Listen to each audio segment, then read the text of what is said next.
Viva Voz, com Vera Magalhães.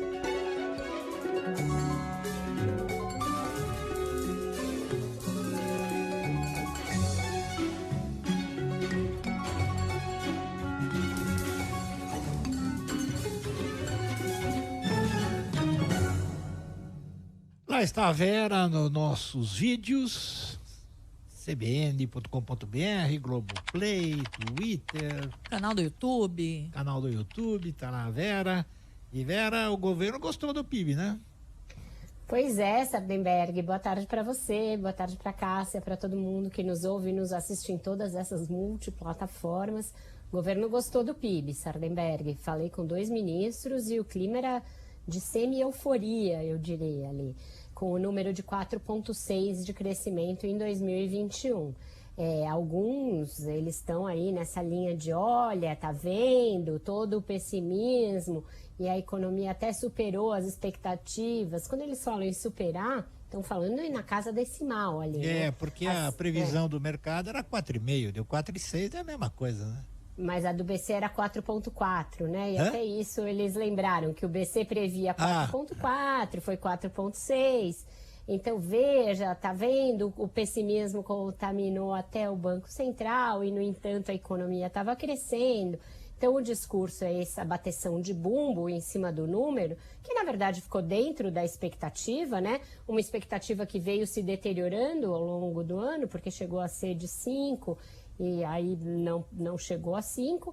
E aí, o que eles estão dizendo, né, Sardenberg? Usando esse número para dizer, olha, você vai ver que 22 vai crescer mais também do que esses prognósticos. Os prognósticos, a gente sabe, não chegam a 1% de crescimento nesse caso, nesse ano em alguns casos, né, em algumas consultorias e aí na análise de uma boa parte do mercado. Então, estão usando o número de 21 para dizer que 2022 vai ser melhor. Isso tem um objetivo, né? O objetivo eleitoreiro, porque o presidente tem feito o discurso de que o Brasil teve um tombo menor que os demais países na pandemia e que já está se recuperando num ritmo maior que o de algumas partes do mundo. Então, isso vai ser intensificado a partir desse número de 4,6. Só que a gente sabe, os analistas todos já trouxeram, a Miriam já falou sobre isso, vários dos nossos analistas, que esse ano, que já era muito difícil a perspectiva, com a guerra, a possibilidade de que a inflação ainda sofra mais do que já estava estimado é muito grande e isso pode impactar o nosso cenário para o crescimento. Mas o fato é que para o Bolsonaro o que vale é o discurso, né? Ele tenta aí se recuperar da baixa nas pesquisas, já tem se recuperado, a sua intenção de voto está em alta, a diferença entre ele e o Lula está estreitando, não porque o Lula necessariamente caia, mas porque ele tem subido nas intenções de voto, né? E isso é algo para que a oposição não parece suficientemente atenta. O fato de que o presidente, que era dado como cachorro morto por muita gente, por muitos adversários, tem muitos instrumentos, muitos expedientes, tem aí um uso indiscriminado de qualquer narrativa, ele não se vexa de usar os números a seu bel prazer, e tem todos os instrumentos de governo, aqueles da caneta, para tentar chegar em condições que o coloquem no segundo turno e aí, a partir daí, fazer um embate diretamente com o PT, o discurso do antipetismo como uma ferramenta eleitoral. Mas até lá, esse pequeno crescimento da economia vai ser usado para bater bumbo de que o Bolsonaro e o Paulo Guedes estavam certos, de que fizeram tudo certo, etc. E como você disse, né, Vera, tem a caneta, pode ainda aprovar medidas, criar projetos que podem fazer com que ele tenha alguma melhora em alguns nichos ali da sociedade em que não está indo tão bem nas pesquisas, né? Exatamente, Cássia, já fez isso com o Auxílio Brasil, o Vale Gás, está ainda estudando meios de dar reajuste para algumas categorias do funcionalismo, então são esses nichos que ele vai atacando e agora, na semana que vem, vai fazer um grande barulho para lançar um programa voltado às mulheres, que é um dos segmentos em que ele vai pior nas pesquisas de intenções de votos. Então vai ser lançado com pompa e circunstância, presença da Michelle, presença da Damares, um programa para mulher empreendedora.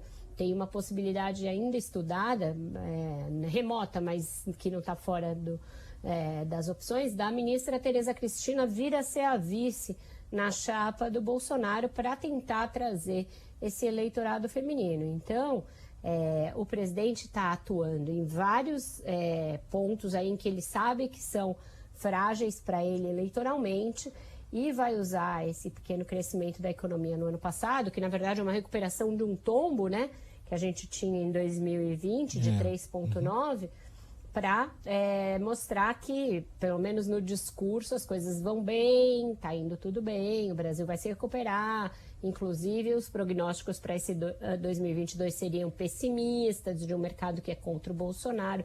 A narrativa vai ser toda nessa linha. A consultoria Austin Aces fez uma relação dos principais países desenvolvidos e países emergentes que já divulgaram o seu PIB de 2021, uma relação de 25 países. A posição do Brasil ficou em 15º. O país que mais cresceu, pelos números conhecidos até agora, foi o Peru, 13,3, aqui do lado, e o pior resultado entre esses países foi o da Tailândia, um crescimento de 1,6. O Brasil, com 4,6, ficou na 20ª, corrigindo, né? Ficou na 21ª posição entre os países já conhecidos. Da metade ali bem para baixo, né, Sardenberg?